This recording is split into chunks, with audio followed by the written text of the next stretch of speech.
C'est l'heure du sonneur. Et pour notre sonneur, je vous le disais, une histoire inhabituelle, une histoire terrible, qui prend vraiment au cœur. J'ai été bouleversée hier en lisant cette histoire. Je suis très heureuse de recevoir Marie-Yvonne Bréant et son avocat Bertrand Salquin. Bonjour Marie-Yvonne Bréant. Bonjour, bonjour. Merci d'être avec nous. Vous êtes donc, je le rappelle, veuve d'un pilote militaire français qui a disparu au Moyen-Orient. On va raconter un peu l'histoire. Co-auteur donc de ce livre, Secret défense, mon mari a disparu chez Max Milo. Et nous sommes donc avec votre avocat, Bertrand Salquin. Bonjour Bertrand Salquin. Bonjour maître. Bonjour. Merci d'être avec nous. Donc, comme je disais, co-auteur également de ce livre. Je rappelle les faits rapidement. Nous sommes en 1969. Vous êtes enceinte, Madame Bréant, de 7 mois. Vous avez déjà un enfant et vous êtes enceinte de 7 mois de votre mari, donc pilote militaire, et qui vous annonce, avec fierté d'ailleurs, qu'il va partir en mission spéciale. Et progressivement, quand vous lui posez des questions, cette mission spéciale, vous comprenez qu'elle est un peu particulière et vous-même, vous lui posez plus de questions, mais il ne peut pas vous répondre. Vous comprenez qu'il y a une histoire une mission de topographie par une société marocaine et que l'armée a accepté d'envoyer, de laisser un pilote militaire pour participer à cette mission de coopération. Jusqu'à là, on se dit que ce n'est qu'une mission de topographie, donc il n'y a pas grand danger, sauf que progressivement, on comprend que le contexte géopolitique est ultra tendu du côté d'Israël, du Koweït, de l'Iran, et que finalement, votre mari est en grand danger, et puis finalement, son avion finit par disparaître un jour de 1969. Est-ce que vous pouvez nous raconter rapidement ce qu'on vous annonce à ce moment-là, Madame Bréant? Vous avez très très bien résumé, je vous en remercie. Bien sûr que je pense que le fait que je sois enceinte, mon mari avait évité de m'inquiéter. Et donc, bien sûr que le Koweït, pour moi, n'était pas un endroit très très sûr, surtout pour s'y rendre. Et puis même cette mission, une irrigation du pays, quand pour moi c'était un pays où, à part le pétrole, était quelque chose des plus. C'était leur réserve principale, bien sûr. Donc, c'était un télégramme d'un ambassadeur français de l'île de Chypre, de Nicosie, qui est la capitale de l'île de Chypre. Et c'est par un télégramme officiel qu'on me dit qu'on a perdu toute trace de l'appareil. Vous n'avez pas eu Mais avant qu'on a très bon espoir Ah oui, parce que vous n'avez pas de eu... les retrouver. Vous n'avez pas eu avant un membre de la hiérarchie militaire qui vient toquer à votre porte? Non. C'est après ça. Ça s'est fait relativement en même temps, bien Oui, sûr. d'accord. Mais bon, Parce que ce qui est le intéressant, télégramme officiel, oui, vous avez eu le télégramme et puis ensuite donc, vous avez donc oui, voilà. ce commandant, je crois, qui vient toquer à votre porte Oui, exactement. et qui vous annonce la Qui a nouvelle. été, bien sûr, puis le pilote qui entourait mon mari avant, si vous voulez. Hein, voilà. Bien sûr. Et donc là, ce qui est intéressant, c'est qu'il vous annonce une nouvelle. Alors d'abord, bon, évidemment, le processus, j'ai déjà un peu travaillé avec ces annonces faites aux femmes de militaires. C'est absolument terrible parce on prend en charge les enfants. Et donc là, on a demandé à votre voisine de garder votre enfant le temps que vous puissiez vous remettre de vos émotions. Et on vous prend un petit peu à part. Exactement. Ouais. Oui, parce que c'était vraiment des circonstances.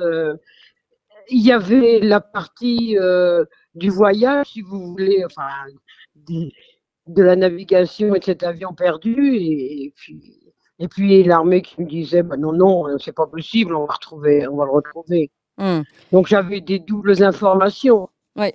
Et puis, au départ, ce qui est intéressant, dès le début, hein, vous aviez vous demandé ce que c'était que cette mission. Dès le début, le commandant qui vient toquer à votre porte et vous annoncer la nouvelle vous donne une première version. Et puis, là, finalement, l'armée donne une nouvelle version quelques jours plus tard.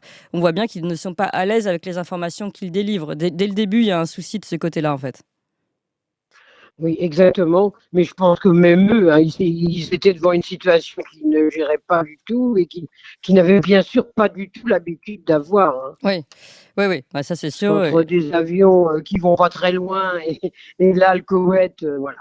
Bon. Il y avait tout le contexte de l'éloignement. Donc là, avant de donner la parole à votre avocat qui a travaillé avec vous, qui a décidé aussi justement de secouer le cocotier, on va dire, et de enfin prendre cette affaire à bras le corps et tenter une nouvelle enquête aussi et de faire avancer ce sujet. J'aimerais que vous me disiez comment vous vous êtes senti après cette annonce terrible, alors que vous le racontez hein, dans le livre, on peut pas tout, on n'a pas tant de temps que ça. Évidemment, vous êtes très amoureux, vous avez des projets, vous avez un bébé qui va arriver, vous êtes en train de choisir le prénom. Enfin, voilà, tout le monde s'imagine très bien le choc que ça absolument terrible, la vie brisée que ça a dû être pour vous, d'apprendre soudainement que votre mari, qui était très fier d'avoir cette mission, parce qu'a priori c'était une mission qu'on avait donnée seulement aux meilleurs, eh bien là, d'un seul coup, du jour au lendemain, on vous annonce qu'il ne reviendra pas, a priori. Enfin, comment ça s'est passé par la suite? Enfin, ça, on ne m'a jamais dit qu'ils ne reviendraient pas. Hmm. On m'a toujours dit qu'ils allaient revenir.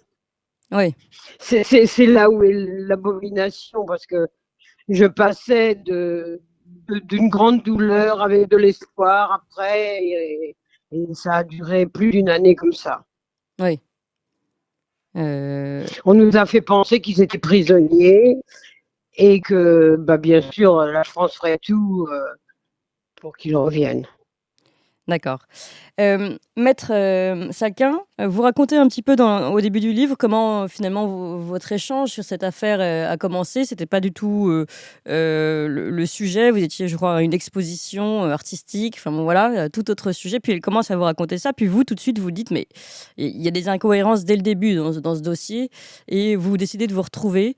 Et est-ce que vous pouvez nous raconter un petit peu le déroulé de cette enquête que vous avez refaite et cette enquête et donc cette procédure judiciaire? C'est vrai qu'il y a des affaires comme celle-ci qui débutent par des rencontres. Maryvonne me fait part de ses malheurs. Elle me parle de son premier mari disparu dans une mission et elle me fait part de ses doutes sur la nature de cette mission. Et tout de suite, ce qui m'interpelle, c'est qu'il est militaire dans l'aviation légère à Terfort, près de Saumur, et il est censé partir en mission de coopération au Koweït pour topographier le pays dans le cadre d'un programme d'irrigation. Hmm. Il rentre du Koweït et avec son copilote, un Suisse, ils choisissent de rentrer à Casablanca, où est immatriculé l'avion, pour une société marocaine mais dirigée par des Français, et ils choisissent l'itinéraire Damas-Le Caire. Et tout de suite, ça nous interpelle parce que on est dans une époque de tension extrême entre Israël et l'Égypte. Il est pilote militaire et immédiatement, je dis à Maryvonne, un militaire n'a pas le droit de travailler pendant son contrat et de surcroît pour une société basée au Maroc, même si elle est dirigée par des Français, je ne vois pas comment il a pu partir sans l'aval de sa hiérarchie et surtout du ministre, puisque un tel contrat doit automatiquement, s'il y a un contrat, être validé par le ministre des Armées. Donc, dès le départ, je penche pour une mission qui n'a pas la vraie la nature qu'on lui a annoncée au Qu'on a départ. annoncé. Et je précise parce que je vois beaucoup de questions ici dans le live. On nous demande mais c'est quoi, pourquoi il y a un copilote suisse et puis quel type d'avion c'était. Donc si vous pouvez répondre à cette question aussi et réexpliquer peut-être comment c'était annoncé, c'est-à-dire qu'il s'agissait officiellement d'une mission de topographie, de coopération, et on aurait détaché des militaires sur une mission en fait privée. Alors quel type d'avion exactement, vous allez nous le redire?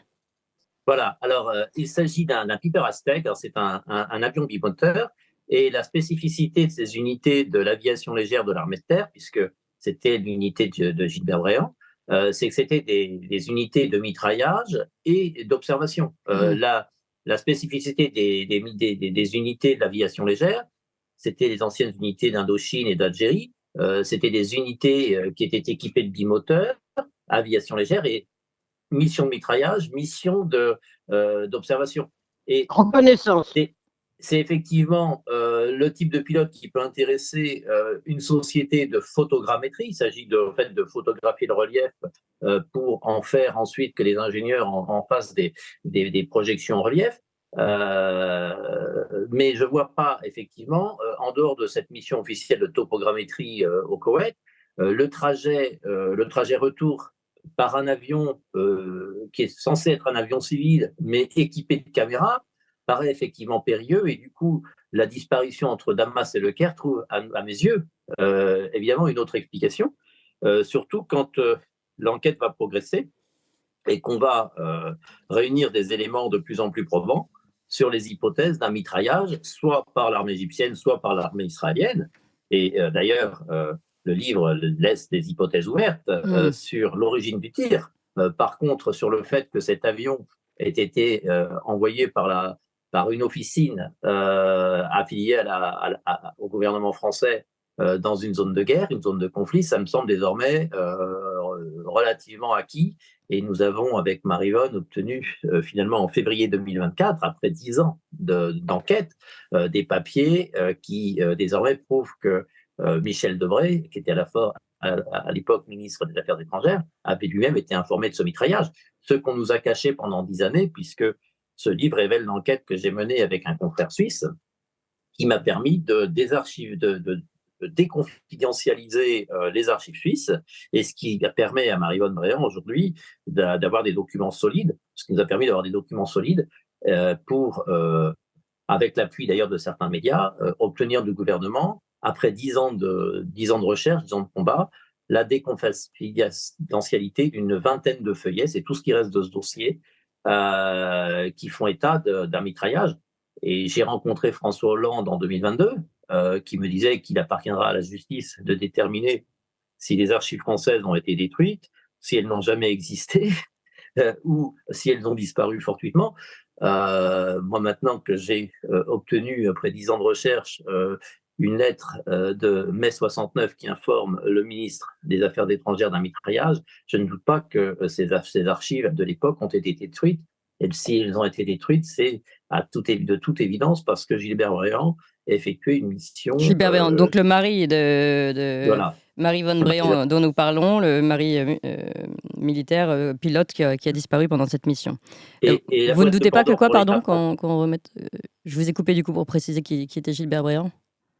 Oui, Gilbert Bréant, donc le mari de Marie-Vonne Bréant, et la boîte de Pandore que ne veut pas ouvrir l'État français, même 50 ans plus tard, c'est de reconnaître qu'elle utilisait à l'époque des avions civils, et des avions marocains en l'occurrence, en plus de surcroît, oui. Pour espionner un conflit armé. Parce que pour De Gaulle, c'était inavouable, c'était une ligne rouge. Et ça l'est encore aujourd'hui, parce que même si c'est une évidence au vu des pièces que nous avons réunies, le gouvernement a du mal à reconnaître avoir utilisé, même si ça fait 50 ans, avoir utilisé un avion civil pour faire de l'observation aérienne. Et on voit bien que ça renvoie à d'autres événements internationaux où on a vu des avions être ciblés par des belligérants.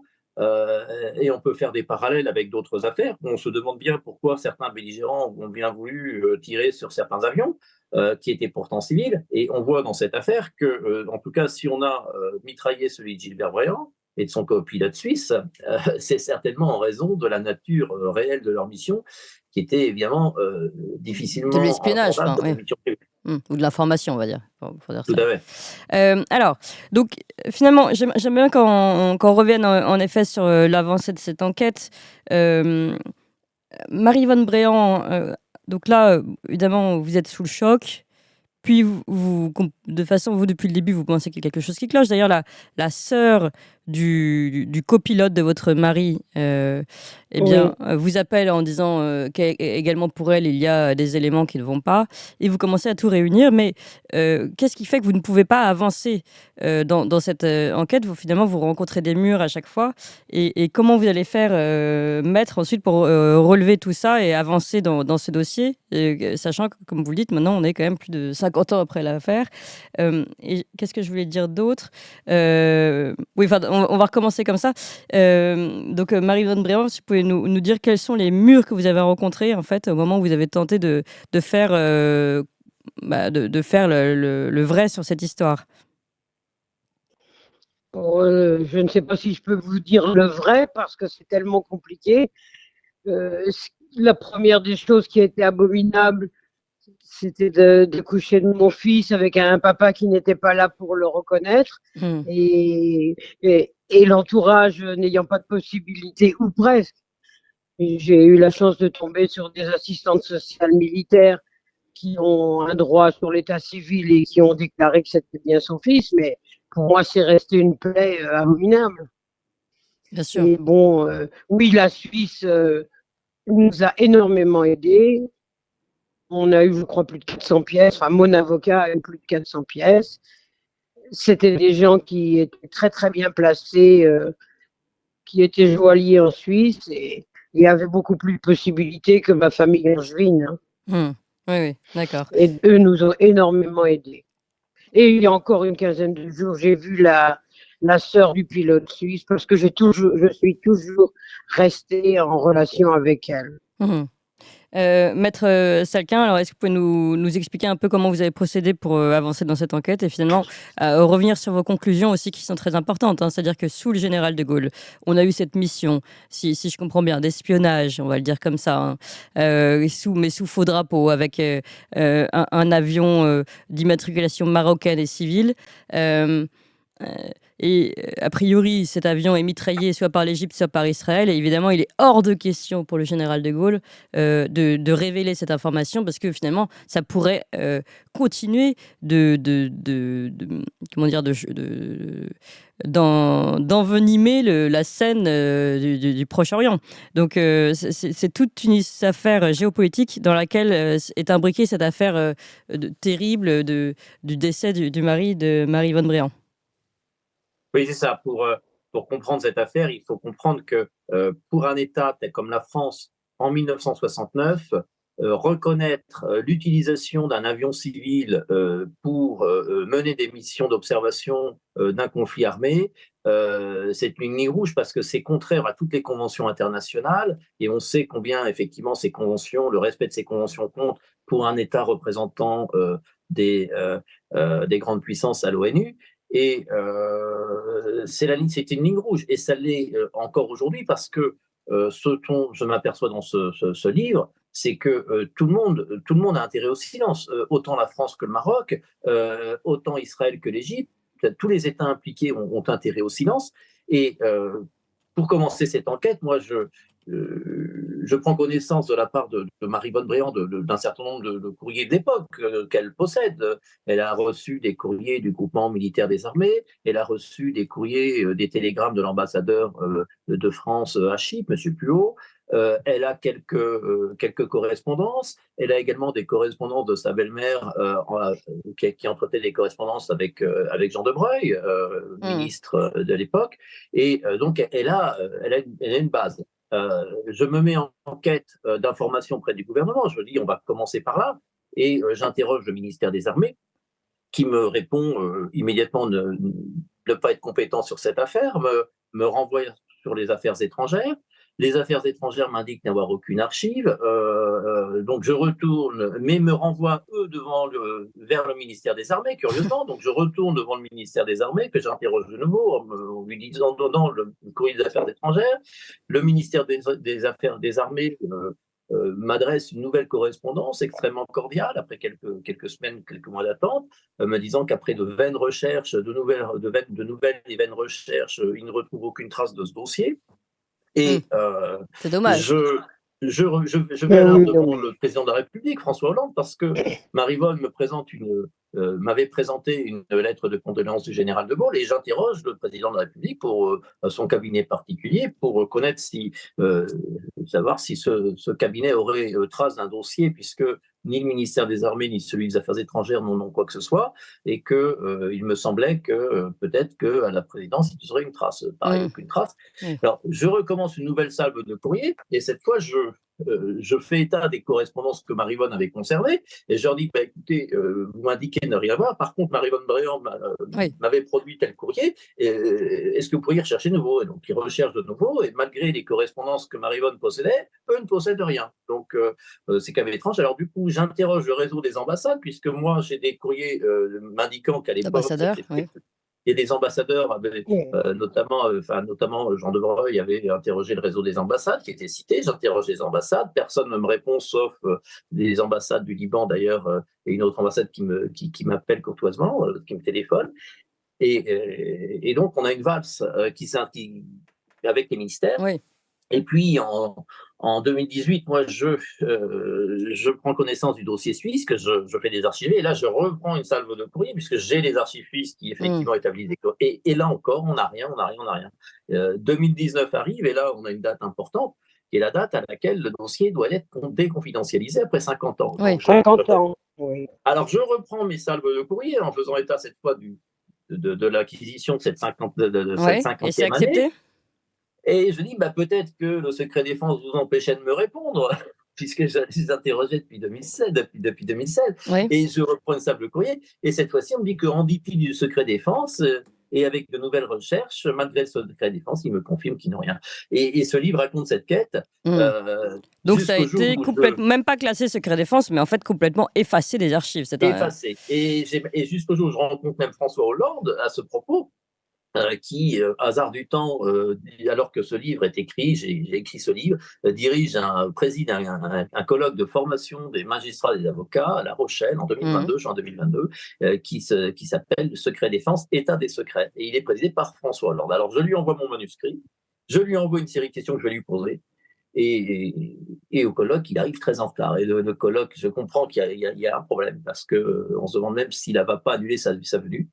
Et il vient. Et il fait un discours en tribune qui évoque à mot couvert mon livre. C'est-à-dire qu'il fait une déclaration sur la nature du secret qui dit le président, même quand les mensonges sont les plus grossiers, et il nous explique que la ligne rouge est la ligne rouge. Et je sens une allusion, en fait, à ce manuscrit qu'il vient de recevoir. Et lorsque je l'interroge, après, vous savez, une séance de questions, et je lui pose la question, mais quand vous étiez président, vous ne m'aviez pas répondu. Maintenant, vous êtes délié de cette fonction, puis des archives et de ce que vous pouvez penser aujourd'hui. Et c'est là qu'il me répond cette phrase qui est dans ce livre. Il me dit, mais aujourd'hui, la justice est en saisie. Seul la juge pourra dire si ces archives ont disparu, si elles n'ont jamais existé ou si elles ont été détruites.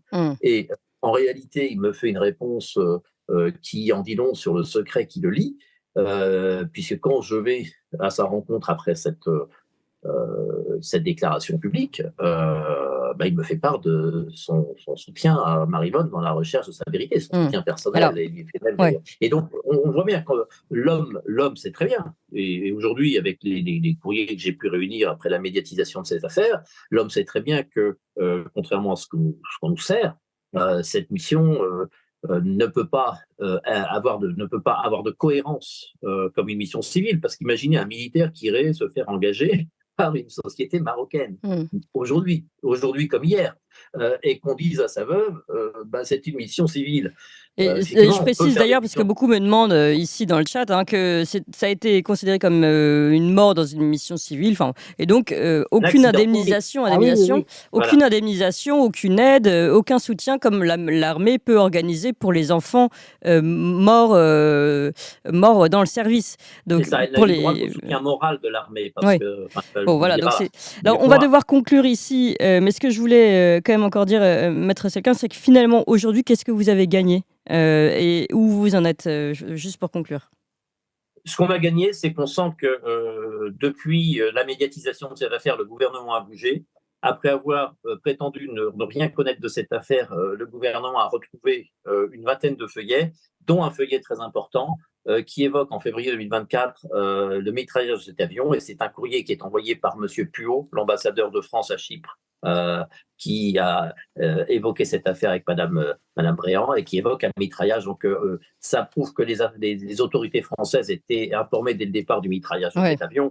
Et quand on mitraille un avion français, qu'il soit civil ou qu'il soit militaire, vous pensez bien qu'un gouvernement qui est droit dans ses bottes, il exige des explications à l'ONU. Il convoque les ambassadeurs du pays et il veut au minimum qu'on retrouve ses pilotes. Aujourd'hui, on n'a ni convoqué ni l'ambassadeur d'Égypte, ni l'ambassadeur d'Israël à Paris pour ces explications. Et la thèse la plus probable aujourd'hui, c'est qu'il y a un accord international en 1969, un accord de confidentialité. Et surtout, ce livre, c'est un livre qui est salué par les militaires, parce que j'ai aussi des militaires dans mes relations, qui est salué par les militaires qui déplorent le manque de régime juridique pour les familles lorsque ces missions tournent mal.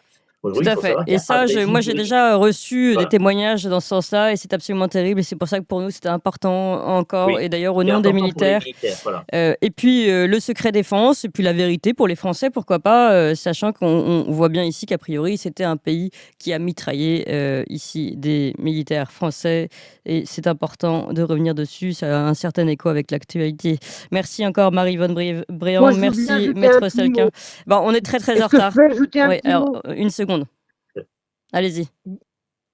Oui, bah, François Hollande, tout ce que Bertrand Salquin a dit, il me l'a noté dans la première page de son livre que lui a écrit en me disant que la vérité, je la saurais et tout. Donc, il s'est engagé écritement, Hmm.